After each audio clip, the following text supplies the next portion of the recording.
here I am. I'm caught in the back grab now. How do I get out? How do I defend myself? So the first thing you do, somebody's behind you, number one, chin down.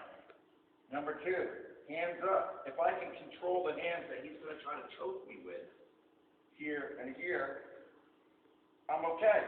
You know, he starts to try to choke, I'm controlling the hands. Now if I'm up here, that's going to get him in there nice and easy. See? You got to hide that chin. When I mean hide that chin, you got to make your chin disappear. Here. My hands are in. Here. Some people like to do this. All right? That's good defense right there. Here, hand fight, chin down. Very basic. Very easy to do. Now, the next thing. He starts to get this hand across for the rear naked choke. All right? Here it comes. First thing, if I can get this hand back down, that's your first defense. Don't even let it get across. Let's say he gets it back down across. All right, there it is. Now, if he starts putting his other hand over, come over here, son. I gotta stop this hand from locking behind my head. Can you sit up a little more? All right. I gotta stop this hand from coming behind the head. I have to stop it. All right. So if this does get across, I'll start working it. But the thing that I have to worry about the most is him locking his hand up. If I have this arm here, try to tap me out. I'm okay for a little bit. You don't want to stay there all day. But if he does this, all right, no good. So, here he is. I don't want this to come up behind my head. Here I am. So I block it. I block it. Something I can do, just a little more. There we go. Something I can do, I'm going to take this and turn the elbow, turn the wrist up. I'm going to make the palm up, and then I'm going to pull down. All right? That's a nice little arm bar. So, grab a thumb pad there, palm up, down. Just a little more. I know you're smaller than me. All right, next thing. When this hand does get up on my head, he's trying to throw the hand up over my head. And I can push my head back to block. Then I'll grab the hand and I'll pull the hand down. Now, if he gets it locked up completely, all the way behind my head, there he is. He's completely behind my head now. There's not a lot I can do. The only thing I can try to do is to get that hand out from behind my head.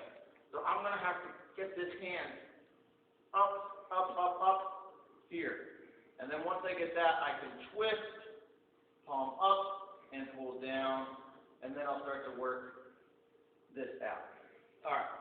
Now, let's look at the collar choke. Here you see, fellas. Same thing as before. Go back. He's going for a collar choke. I'm breaking this, not letting him have this. He gets his grip up in there. First thing I do, I feel it tight. I don't want it this tight. He's taking the slack out. Take your hands like this. This isn't going to help. When he does the choke, he's just going to choke me with my own fingers in there. That doesn't do you any good. So I have to get my hands, make little claws, like little sloth claws. And I'm going to take right in here on his palm, and I'm going to see what I did? I took the slack, I gave the slack so he can't choke me now. Go back up. I can't just pull it down. Hold on tight. It doesn't really work. I have to jerk it. That's going to get it off. All right? Now, say he gets it locked up, and it's locked up. My first thing that I'll try to do is I will try to break this. That's going to get me out every time.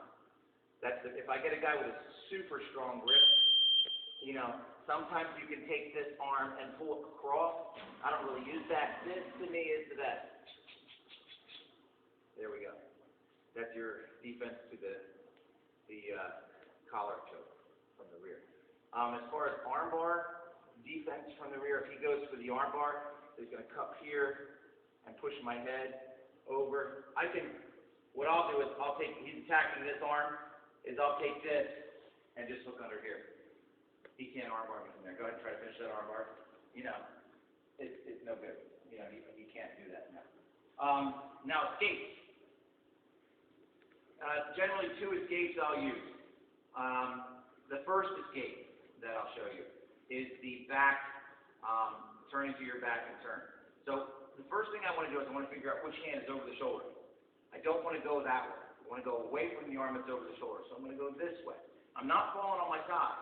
I'm going to my back and my shoulders, the back of my head. So I'll go to the arm that's under, this way, this way, this way, this way, and I'll get on my back. Look how I'm looking straight up. And I'll turn. I'll turn. Here, see? Now, I'm looking up. At some point, it's going to turn into a race. Who's going to mount before I come up? I don't want it to turn into a race. So some things that I do. So he probably won't hold on for dear life. If he's a little more experienced, what he'll do is he'll try to beat me to that race of mounting me. Now, how do I stop him from mounting me? I'm going to stay heavy on his leg. So look how heavy I have all my weight on his leg. I'm heavy. If he wants to mount me, he needs to pull this leg out, right, Chris? He can't get on top of me unless he pulls this leg out. If I'm heavy on it, try to pull that leg out. He can't move. So I'm going to stay heavy. My feet are on the ground, but I have all my weight on that leg. The next thing I'm going to do is I'm going to push his knee away. If he wants to mount me, he has to take that knee and bring it across my body. So if I'm pushing this knee away, he can't mount me there either. So I have his leg trapped, I have his knee pushed, and now I don't just come up and try to turn. Watch what happens. You're going to follow behind me. If I just try to sit up and turn into him, watch what happens. That happens. I do that all the time. That's not how it works. I'm heavy on the leg. I'm pushing the knee away. All right? So he can't mount. All right? I'm going to little scoots. Scoot, scoot, scoot, scoot. See, I'm leaving my weight on his leg the whole time. There's no point where I'm sitting up and letting him scoot behind me. That's what just happened a second ago. So I scoot, scoot, scoot. Come up. And there I am. Elbows back, postured up. All right? The next one we call the banana split. I call it the banana split. I'm here. This is for a guy who hasn't seatbelted you yet. All right? He's taking my back. He hasn't seatbelted me. I'm just bending, elbows in, knee down. Maybe he's trying to reach around my head. Doesn't matter. But he hasn't really gotten to the seatbelt yet. I'll take my feet. I'll put them on the ground like that, and I'm going to slide down. And I'll slide down, and I'll shimmy in, like this. Now, it's important what you do here. Can you come over here, Chuck? It's important what you do here. You don't just go like this. Because if I do that, what have I done?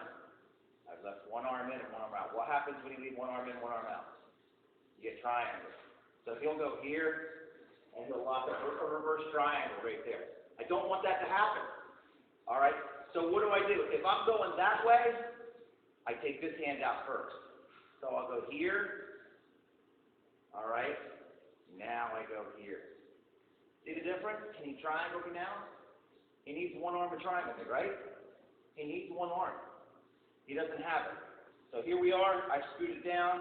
I go outside first, this. Now watch what I do. I'll grab up here to his gi, and then I'll lift and come back.